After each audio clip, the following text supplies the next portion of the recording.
ഞാൻ ഇന്നാണ് അതിനുശേഷം എന്തെങ്കിലും ഒരു കാര്യത്തിന് പുറത്തിറങ്ങി നിന്ന ഇതുപോലെ ഒരു ചടങ്ങിന് ഞാൻ പോകാൻ പറ്റില്ല. ഇതിപ്പോ അറിഞ്ഞപ്പോ അതേ ഒരവസ്ഥ. ഞങ്ങൾ എന്ത് പ്രാർത്ഥിച്ചോ അത് നടന്നിട്ടില്ല.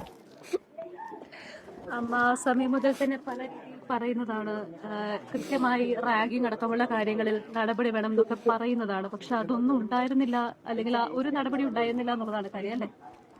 നമ്മുടെ ശിക്ഷ ഇത്രയും കുറയുന്ന കാലത്തുമ്പോ ഇവിടെ ഒന്നും നടക്കാൻ പോകുന്നില്ല. നമ്മുടെ പൂക്കോട്ടിലുള്ള DNA അസിസ്റ്റന്റ് പറഞ്ഞത് തിരികെ എടുത്തില്ലേ, അതുപോലെ ഇതൊരു പുകമറയാ ഈ ഒരു സസ്പെൻഷൻ എന്ന് പറയുന്നത്. അന്ന് ഏതെങ്കിലും തരത്തിൽ കൃത്യമായ നടപടികളൊക്കെ എടുത്തിരുന്നെങ്കിൽ നമുക്കിതൊക്കെ ഒഴിവാക്കാമായിരുന്നു എന്നുള്ളതാണ്. കുറെയെങ്കിലും ഒക്കെ ഒഴിവാക്കിക്കൂടായിരുന്നു. ഒരു പേടിയില്ലല്ലോ, അവർക്ക് തിരികെ കയറാം. ഇതേ സാലറി കട്ടാവില്ല, കുട്ടികൾക്ക് തിരികെ പഠിക്കാനുള്ള അവസരം ഉണ്ടായിട്ടുണ്ട്.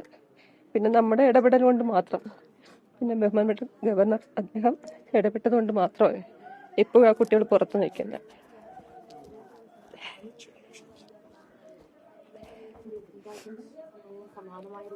അതെ, അതും ഒരു ആത്മഹത്യ എന്ന് പറഞ്ഞ് തള്ളാറായിട്ടില്ലല്ലോ. ഞങ്ങളന്ന് കോളേജിൽ പോയ സമയത്തും പൂക്കോട് പോയ സമയത്തും എൻ്റെ ബന്ധുക്കളടുത്ത് പറഞ്ഞത് ഇതൊരു സ്വാഭാവിക മരണം എന്നാ പറഞ്ഞത്. മണിക്കൂറുകൾ കഴിഞ്ഞാണ് ഞങ്ങൾ ഓരോന്നും അറിഞ്ഞുകൊണ്ടിരുന്നത്. പിന്നെ ഒരു മാസത്തോളം രാവിലെ എണീക്കുമ്പോൾ ഓരോ പുതിയ കാര്യങ്ങൾ അറിഞ്ഞുകൊണ്ടിരുന്നത്. ഇതെല്ലാം അവിടെ നടന്നതാണ്. അവൻ ഉപയോഗിച്ച കണ്ണട പോലും, പേഴ്സ്, കണ്ണട, ബെൽറ്റ്, ഇതൊന്നും ഞങ്ങൾ ഇതുവരെയും കിട്ടിയിട്ടില്ല. അതെവിടെയെന്ന് പറയാൻ പോലും ഒരു അധികാരികൾക്കും ഇപ്പോഴും മറുപടി ഇല്ലാത്ത. സിദ്ധാർത്ഥന്റെ കാര്യത്തിൽ പലതവണ നമ്മൾ സംസാരിച്ചപ്പോൾ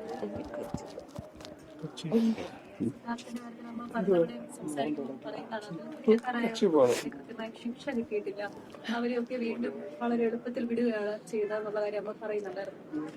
അത് ഇപ്പോഴും അത് നീതി വളരെ അകലെയായി. ഈ DNA അസിസ്റ്റന്റ് പറഞ്ഞ നാരായണനെയും കാന്തനാഥനെയും ഒരു മാസത്തിനകത്ത് തിരികെ എടുക്കാൻ ഓർഡർ വന്നതാ.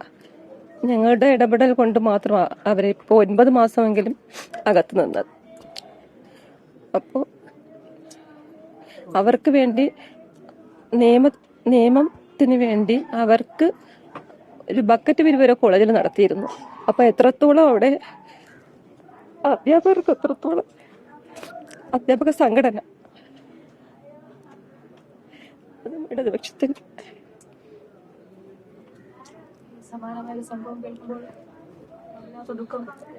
അതുകൊണ്ട് മാത്രം ഇങ്ങോട്ട് വന്ന് അമ്മയെ കാണാൻ.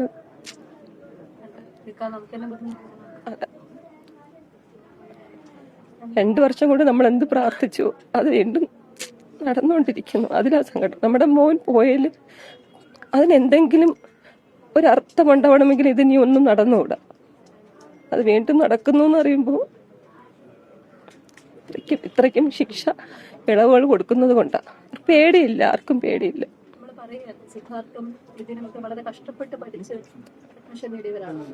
അതെ, ഈ റിസർവേഷനിൽ കൂടെ കയറുന്ന കുട്ടികൾക്ക് എന്തോ അവിടെ എന്തെങ്കിലും ഒരു ബുദ്ധിമുട്ടുകൾ ഉണ്ടാകുന്നു എന്ന് അറിയുന്നത്.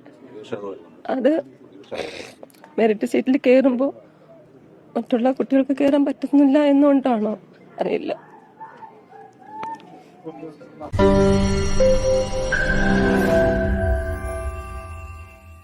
ലോകത്തെവിടെയായാലും ഏത് സമയത്തും 24 വാർത്തകളും ഓഗ്മെന്റഡ് റിയാലിറ്റി പാക്കേജുകളും എക്സ്പ്ലെയിനറുകളും വിശദമായി കാണാൻ ഞങ്ങളുടെ യൂട്യൂബ് ചാനൽ നിങ്ങൾക്ക് സബ്സ്ക്രൈബ് ചെയ്യാം.